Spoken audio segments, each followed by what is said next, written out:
Hi hello friends, welcome back to our channel. ಸ್ನೇಹಿತರೆ, ಕರ್ನಾಟಕ ಸರ್ಕಾರ ಪರಿಶಿಷ್ಟ ಜಾತಿ ಮೂಲ ಜಾತಿ ಸಮಗ್ರ ಸಮೀಕ್ಷೆ 2025 ನಡೆಸಿದೆ. ಈ ಒಂದು ಜಾತಿ ಗಣತಿಗೆ ನೀವು ಮಾಹಿತಿಯನ್ನು ನೀಡಿಲ್ಲ ಅಂತ ಹೇಳಿದ್ರೆ ನಿಮಗೆ ಒಂದಷ್ಟು ರೂಲ್ಸ್ಗಳನ್ನು ಕಡ್ಡಾಯಗೊಳಿಸಲಾಗಿದೆ. ಹಾಗಾದರೆ ಜಾತಿ ಗಣತಿ ಸಮಯದಲ್ಲಿ ಈ ಒಂದು ಜಾತಿ ಗಣತಿ ಸಮೀಕ್ಷೆಗೆ ಮಾಹಿತಿ ನೀಡದೇ ಇರೋರಿಗೆ ಏನೆಲ್ಲ ತೊಂದರೆಗಳು ಆಗಬಹುದು, ಏನೆಲ್ಲ ರೂಲ್ಸ್ಗಳನ್ನು ಜಾರಿ ತಂದಿದೆ, ಇದರ ಬಗ್ಗೆ ಹೇಳ್ತಾ ಹೋಗ್ತೀನಿ. ಅದಕ್ಕಿಂತ ಮೊದಲು ನೀವಿನ್ನೂ ನಮ್ಮ ಚಾನಲನ್ನು ಸಬ್ಸ್ಕ್ರೈಬ್ ಮಾಡಿಲ್ಲ ಅಂದರೆ ನಮ್ಮ ಚಾನಲನ್ನು ಸಬ್ಸ್ಕ್ರೈಬ್ ಮಾಡಿಕೊಂಡು ಪಕ್ಕದಲ್ಲಿ ಬರ್ತಕ್ಕಂಥ ಬೆಲ್ ಐಕಾನ್ ಮೇಲೆ ಮರೀದೆ ಕ್ಲಿಕ್ ಮಾಡ್ಕೊಳ್ಳಿ.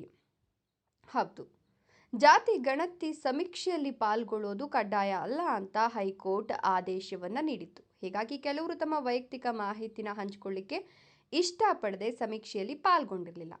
ಇದೀಗ ಸಮೀಕ್ಷೆಯಲ್ಲಿ ಪಾಲ್ಗೊಳ್ಳದೇ ಇರೋರಿಗೆ ದೃಢೀಕರಣ ಪತ್ರ ಕಡ್ಡಾಯಗೊಳಿಸಲು ಹಿಂದುಳಿದ ಆಯೋಗ ನಿರ್ಧರಿಸಿದೆಯಂತೆ. ಸೊ ಜಾತಿ ಗಣತಿಯಿಂದ ಯಾರು ದೂರ ಉಳಿದಿರ್ತಾರಲ್ಲ ಅವರ ಸಂಖ್ಯೆ ಹೆಚ್ಚಾಗ್ತಿರ್ತಕ್ಕಂಥ ಕಾರಣ ಒಂದಷ್ಟು ಕ್ರಮಗಳನ್ನು ಕೈಗೊಳ್ಳಲಿಕ್ಕೆ ಇದೀಗ ಆಯೋಗ ಮುಂದಾಗಿದೆ. ಸೊ ಮಾಹಿತಿಯನ್ನು ಕೊಡಲಿಕ್ಕೆ ನಿರಾಕರಣೆ ಮಾಡ್ತಕ್ಕಂಥವ್ರಿಗೆ ಮುಚ್ಚಳಿಕೆ ಪತ್ರ ಬರೆಸ್ಕೊಂಡು ಸಹಿ ಹಾಕೋದು ಕಡ್ಡಾಯವನ್ನು ಮಾಡಲಾಗಿದೆ.